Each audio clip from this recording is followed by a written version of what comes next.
Alrighty, so I have been wanting to do a video on the corrections, spine corrections. In a lot of videos they show people using a plate and they sit there and they do the tap and wobble test, right? So when you first start, you're not sure what that means. You got an idea, but it's really hard in the beginning to identify where it is and when to stop. And oftentimes you're going to remove a lot more material all the way around in different spots you don't want to while trying to get to the spot that you need. So the best way to evaluate when you're looking at your razors, you want to do a site evaluation. And so basically you take, like this Atoma, it's a flat edge, and what you would do is you would shine a light from behind. And what you do is you would sight through and identify, you see that how there's a bow on the edge where I kind of started sanding away already.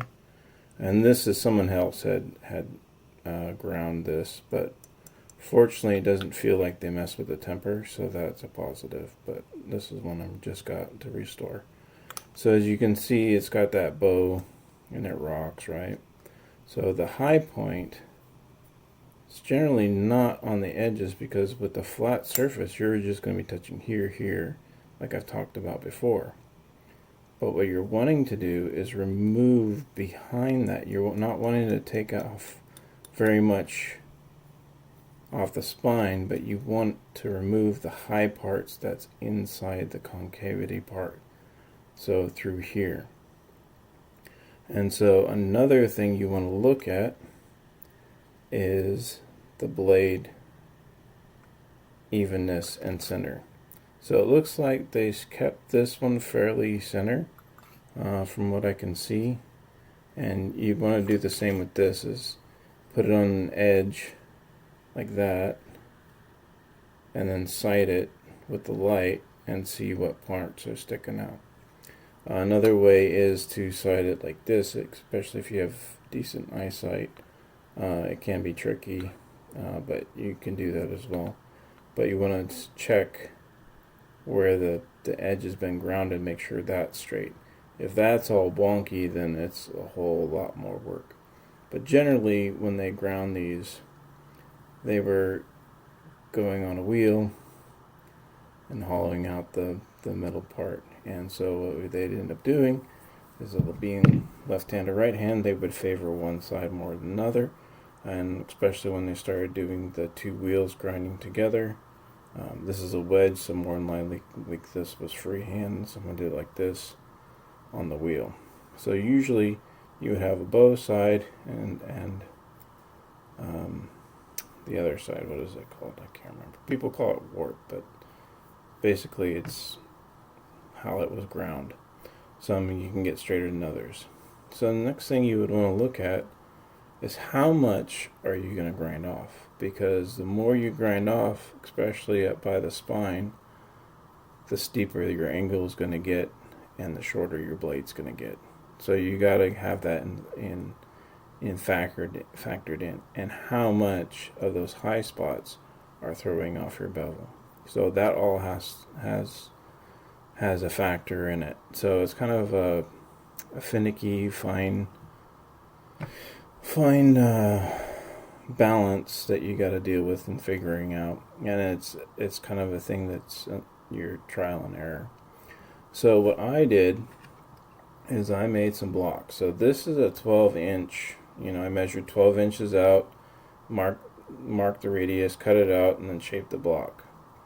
And this happens to be the size of what true wedges are shaped like. They also are what they use to shape the tanks most of the time, but they would kind of use a little bit smaller wheel for like the areas where someone would have their thumb or whatever. That part would sometimes be a little bit deeper. And so that's why when someone's trying to do this on a flat thing, they're only hitting here and then there. It's because they were shaped on a wheel and not on flat. So that was another thing I wanted to bring out. But basically, notify this is the high spot right here, and I want to remove the back part. Not so much on the edge here. It's still going to get to there, but I want to remove most of that back there.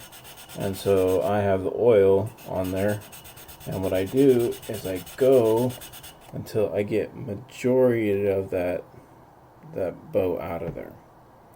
And then so on the other side, usually you'll have the bow, and then you'll have the opposite or the inverse of it. So it'd be high here and high here, which is this is the case. So what they did is when the person reground this, probably to remove rust and stuff, they just followed that same thing. They didn't evaluate the straight part, but they fortunately didn't do too bad. I've seen way worse. Do I have one over here? This one, I've already messed with it, but you can see I don't know, maybe you can't see, but they ground off in this direction. The blade followed this course. They rounded it up. I thinned this part out, the bevel part. It was just like this, and then went boom, like over onto the bevel. So this is all wonky out here. That's all uneven hone. Then so super skinny here.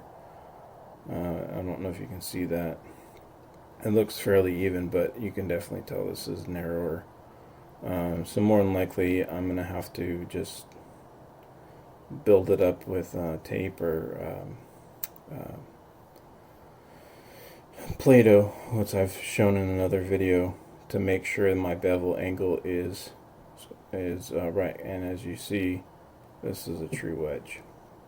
So that's the unfortunate part about messing with it and grinding, but wedges are actually pretty difficult to work with because the amount of play you have, especially when it's been abused or rusted out and different kind of things that happen to razors, they can be quite difficult. I have one Wade & Butcher that's a very similar model to this one. It was a wedge, but it was so damaged. Like this one's starting to get some rust right there, so hopefully I can caught it before it goes any further. But it wore down because it was almost like a 7/8. It was a nice sized blade, but it was so rusted and pitted, and the metal just got destroyed on the inside. So it was unfortunate. So I'm hoping I can save this one and get it back to a decent shape. So I'm gonna start grinding away, and I'll come back when I got a little bit more progress and show you what I got. Alright, so I did a little bit more work on it, and so I was able to thin this out. And I don't know if you'll be able to see, but I got that bow out of there. That still has like a not even a 16, like a 32nd on both ends.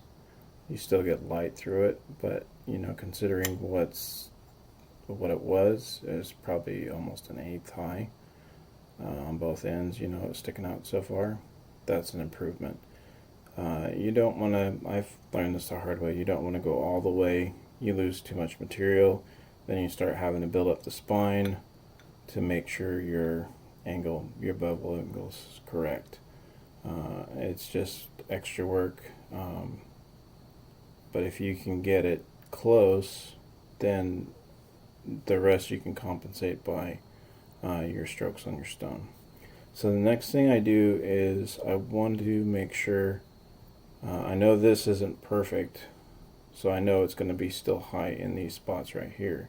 But what I want to do is check the bevel to make sure it's an even with a light, just enough so it's on the stone, and just go and reveal where it's hitting the thing. And so I noticed here I got a lot thicker bevel where it cut, and not much over here. So I know this part right here is still high. And the unfortunate part is someone ground this, they didn't get it perfectly straight. So I'll be going through and I'll be going back and forth, but for right now I'm just trying to get this side even. So you see it's touching here a little bit and the pup touching there. But this will eventually correct as you're honing. So that's why I was saying that you don't want to necessarily have to go all the way. You can get close, so you know it's pretty close to even all the way across. It's the same with this, the edge and where the bevel goes. So I'm going to go through, thin that out a little bit until I get an even, because it sits fairly flat on the stones now. But I want to get an even draw with no pressure. Just want to really see, do a little rolling stroke rock, but I want to see the high points. And you can kind of see where the old grind marks are and where the new sanding material is left a higher point. So I can kind of tell with that, but I want to get that as even as possible, because what it does is later on when you're honing, those high points actually lift it off the stone. So you're going to get all this wear here, and you're going to spend a whole bunch of effort trying to hone before it and after it, and so you're going to get an uneven bevel and uneven hone wear, and it's going to make your honing worse, and it's going to be shorter here, longer here, and shorter here because you're going over that bump. So by removing those high points and making it an even surface all the way across, you're setting yourself up for success for when you're sharpening. So I'll be back when I get this a little bit more corrected.